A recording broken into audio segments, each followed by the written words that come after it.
Hello दोस्तों, आज हम क्या जानने वाले हैं। आज भी हम जानेंगे इलेक्ट्रोमैग्नेटिक वेव्स के ही चैप्टर में हम लोग हैं। और आपका आज का जो लेक्चर है बहुत ही छोटा होने वाला है, क्योंकि आपका चैप्टर तो ख़त्म होने वाला है। ठीक है, फिजिक्स फर्स्ट ख़त्म हो जाएगा।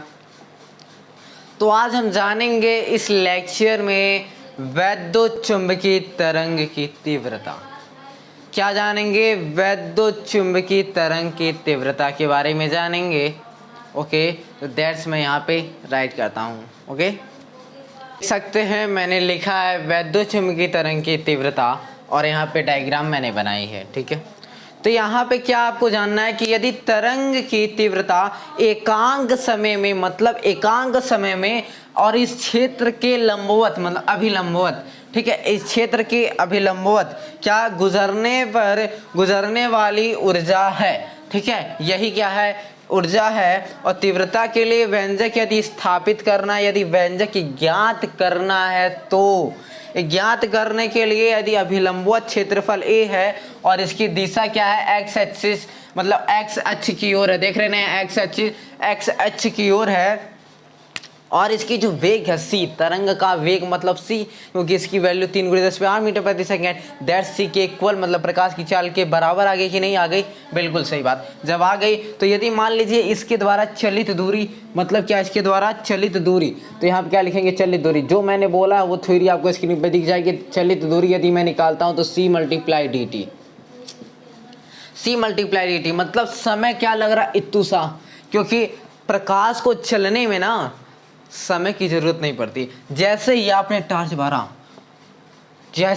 टार्च बारा तो कुछ दूरी पर आप देखेंगे प्रकाश चला गया। मतलब 1 माइक्रो सेकेंड की इतना आपके पास क्या लगता है?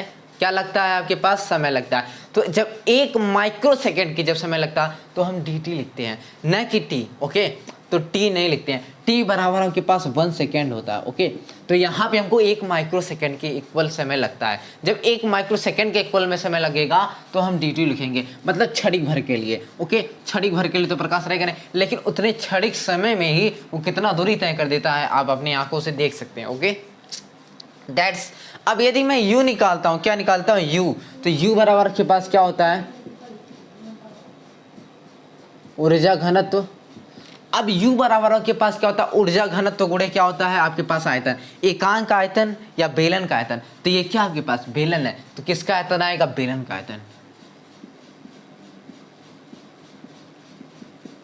बेलन का आयतन आपके पास ऊर्जा घनत्व गुणे बेलन का आयतन है। क्या ऊर्जा घनत्व की वैल्यू क्या होती है आपके पास? मतलब यदि मैं निकालूं यहाँ पे, तो ऊर्जा घनत्व हम u से, स्मॉल u से प्रदर्शित करते हैं, जैसा कि मैंने इसका डेरिवेशन दिया हुआ है। ठीक है, और यदि आयतन की बात की जाए, आयतन के लिए आप मान लीजिए यहाँ पे a, और क्वेश्चन यहाँ बेस में c dt। ओके, और यहाँ पे क्या? कैपिटल U बराबर। और यदि मैं क्या निकालूं यहाँ पे, इस, ठीक, अब यदि हम क्या निकालें? I निकालते हैं। क्या निकालते हैं? I परिभाषा से, मतलब जो परिभाषा मैंने बताई अभी आपको, जिसकी में दिखा उसी से। ठीक है, तो यहाँ पे c इंटू डी टी, यहाँ पे हम क्या निकालेंगे? I बराबर परिभाषा से, ठीक है, I बराबर u upon a into D T. ठीक है, a into U upon a into D T, और यहाँ पे u a v average into C, जो कि आप जानते हैं ये चीज़, सॉरी यू ए वी, और यहाँ पे क्या? सी आया, प्रकाश की चाल है ये। ओके, अब क्या निकालेंगे हम? यू ए वी बराबर क्या होता है? ये आपके फॉर्मूले में क्या होता है? तो सिग्मा नॉट, सॉरी सिग्मा क्या, epsilon not E square. Okay, that's. अब क्या, यदि मैं यहाँ से क्या निकालूँ? आई निकालता हूँ। क्या यहाँ पे u इक्वल किस, आई किसके? यू ए वी सी है, तो यहाँ पे c का मल्टीप्लाई हो जाएगा। यदि मैं यही वैल्यू यहाँ पे रख दूँ तो i बराबर क्या आ जाएगा आपके पास? Mu naught E square max, और यहाँ पे c आ जाएगा, ये आ जाएगा। ठीक है, और यदि ई मैक्स मैं निकालता हूँ, ई सॉरी RMS रहेगा, मैक्स कहाँ आ जाएगा, हाँ ओके ओके ओके, यहाँ पे RMS रहेगा, ओके RMS। तो यहाँ पे ERMS इक्वल क्या होता है, E0/√2। ये चीज़ें आपको जाननी इंपॉर्टेंट है, तो यही ERMS की जगह मैं यही वैल्यू रखूँगा। तो I बराबर के पास क्या आ जाएगा, ε0 E0/√2 का स्क्वायर, और यहाँ पे C। जब इसका मैं स्क्वायर करूँगा ना तो यहाँ पे क्या आ जाएगा के पास ε0 E0 का स्क्वायर अपॉन में अंडर रूट का यदि स्क्वायर करता हूँ तो ओनली 2 आता है, और C का वही रहेगा, दैट्स इक्वल 1/2 ε0 E0 का स्क्वायर, और यहाँ पे C।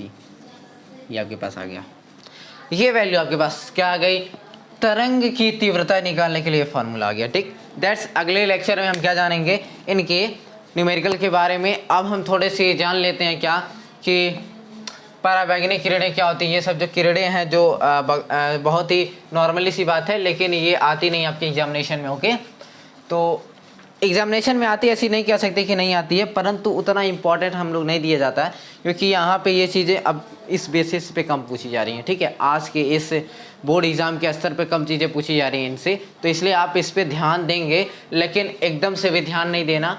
ध्यान तो देना, एकदम से भी ध्यान कि नहीं कि हटा दे एकदम की तरह, हटाना नहीं, इसको देख लेना, आपको पढ़ लेना है एकदम। वेरी वेरी इंपॉर्टेंट में हम इसको नहीं डाल सकते, लेकिन इंपॉर्टेंट में तो डाल सकते हैं हम इसको, ठीक है, क्योंकि यहाँ से चीज़ें आती हैं, क्योंकि बहुविकल्पी में क्वेश्चन जरूर पूछी जाती हैं। दृश्य किरणों पूछेगा, अवरक्त किरणें क्या होती हैं, ये सब चीज़ें आपको पूछी जाती हैं। तो आपको यहाँ पे डायग्राम दिख रहा होगा, ठीक है, एक डायग्राम आपको स्केल की तरह दिख रहा होगा, उसको आप लोग देखिए अच्छे से।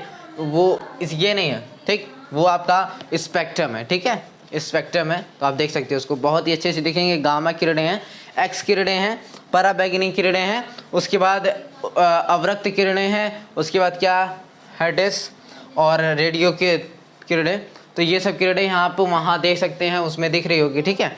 और इसके विस्तार से अध्ययन हम अगले वीडियो में करेंगे, इसलिए मैं इसको केवल दिखा रहा हूँ, और इसकी विस्तार से अध्ययन हम अगले वीडियो में करेंगे। मिलते हैं अगले वीडियो में, तब तक के लिए जय हिंद जय भारत। और प्लीज़ वीडियो को शेयर करते रहिए, लाइक करते रहिए, और ज़्यादा से ज़्यादा, जिससे हमको मोटिवेशन मिले, ठीक है। जितना आप शेयर करेंगे ना, और जितना लाइक बढ़ेगा, और जितने हमारे व्यूवर्स आएंगे, वही हमारे लिए एक धन होता है, ठीक है, वही हमारे लिए धन होता है। वरना ऑफलाइन कोचिंग में हम लोग धन लिया जाता है, पैसा लिया जाता है, लेकिन यूट्यूब पे जो ऑनलाइन कोचिंगें दी जाती हैं, वो चीज़ें आपको क्या दी जाती हैं, फ्री दी जाती हैं, ठीक है। तो जब आपको फ्री दी जा रही है, तो इसके लिए हमको कुछ तो चाहिए, हमको सब्सक्राइबर चाहिए, हमको लाइक चाहिए, कमेंट चाहिए, ठीक है, जो कि हमको चाहिए तो चाहिए। तो आप इतना शेयर करिए, उसको ज़रूर शेयर करिए, ठीक है, जिससे हमको मोटिवेशन मिलती रहे, और आप भी खुश रहें, हम भी खुश रहें, ठीक है। तो दैट्स ऑल, मिलते हैं अगले वीडियो में, तब तक ले जय हिंद जय Bharat. Thank you for watching, okay.